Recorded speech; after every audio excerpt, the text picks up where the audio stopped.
Bonjour à toutes et bonjour à tous, je vous présente ma harpe à frelons asiatique.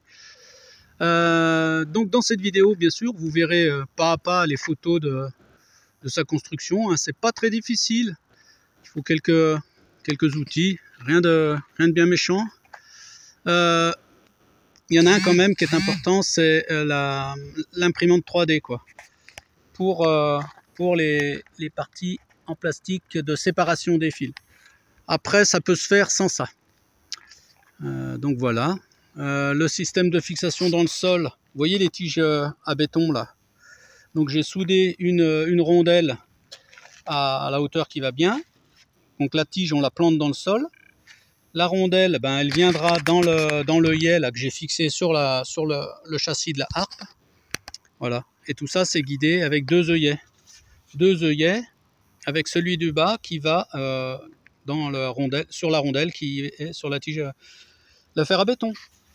Voilà, un toit, comme vous verrez, fait avec du pliage du tube PVC de 160. Ah, c'est assez épais. Au début, je pensais le faire avec un truc électrique, hein, un thermique électrique, mais non, je l'ai fait au bleuet carrément. Je l'ai bien chauffé la gueule. C'est pour ça que vous ne voyez pas les traces de chauffe, parce que j'ai bien poncé et puis j'ai peint ça en vert pour que ce soit quand même le plus discret possible, que ça se fonde bien dans la nature. Donc à l'intérieur, pareil, je vous montrerai, hein, sur les photos, vous verrez les modules qu'il y a. Il y a un petit capteur photosensible qui fait que ça coupe le système la nuit, il n'y a pas besoin.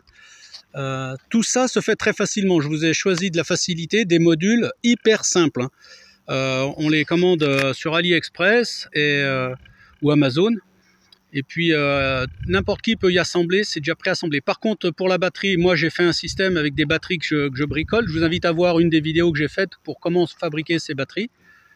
Et comment récupérer les cellules 18650 qu'on couple à une carte électronique de contrôle de charge et de décharge, hein, en 3S ou en 4S, si ça vous parle. Enfin voilà, le frelon n'a plus qu'à se tenir comme il faut et dire bonjour, au revoir. Ah oui, j'oubliais de vous dire aussi. Donc j'ai conçu le système de façon, je ne sais pas si vous verrez bien, là il y a deux pinces crocodiles.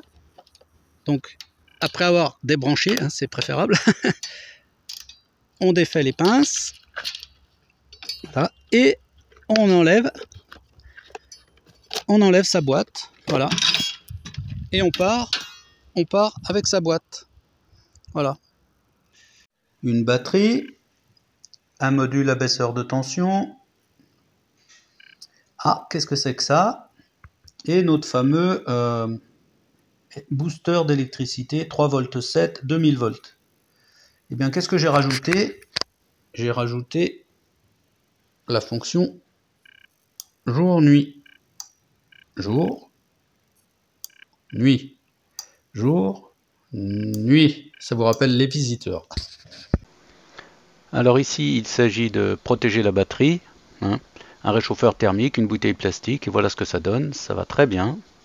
Là, vous voyez les trois modules qui ne sont pas encore raccordés et que je teste sans le module photosensible. Comme vous le voyez, ça claque très fort.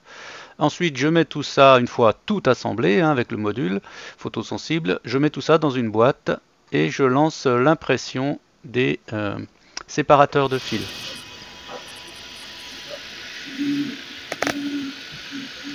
Ici, j'utilise de l'ABS d'une marque très connue qui fonctionne très bien avec ma machine, la Elegoo Neptune 4 Plus. Ensuite, montage des fils sur un tréteau en faisant bien attention que les fils positifs et négatifs ne se touchent pas. C'est là que les séparateurs imprimés avec mon imprimante 3D sont d'une très grande utilité. Ensuite, pour faire le toit, j'utilise un tube PVC de 160. Hein. Au départ, comme vous le voyez, je le chauffe avec un réchauffeur thermique électrique, mais bon, on use le soleil quoi. Du coup, j'ai utilisé le bleuet, comme vous le verrez par la suite.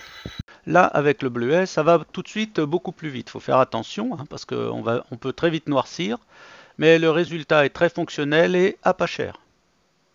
Après ponçage, 2 couches d'après et un coup de bombe verte, le résultat sera nickel. Ensuite, je soude une rondelle sur du fer à béton, ça me servira de support. Ensuite, je plie toujours avec du tube PVC, 2 encoches pour accrocher mon toit. Et voilà le résultat. Pour l'avoir testé, je peux vous dire que ça pique, mais c'est sans danger. Voilà le système en place sur le rucher. Bon ben, je peux pas vous dire si ça fonctionne, hein. On va attendre un peu. Il faut que je mette une bassine d'eau en dessous. Parce que parfois ça les shoot, mais ça les tue pas complètement. Donc voilà, avec le petit boîtier protégé par le petit toit, on aperçoit là la petite cellule photoélectrique. Bon, je vais pas trop traîner devant les ruches, hein, ça se fait pas. Et je vous redonnerai des nouvelles en commentaire, avec une petite photo, pourquoi pas.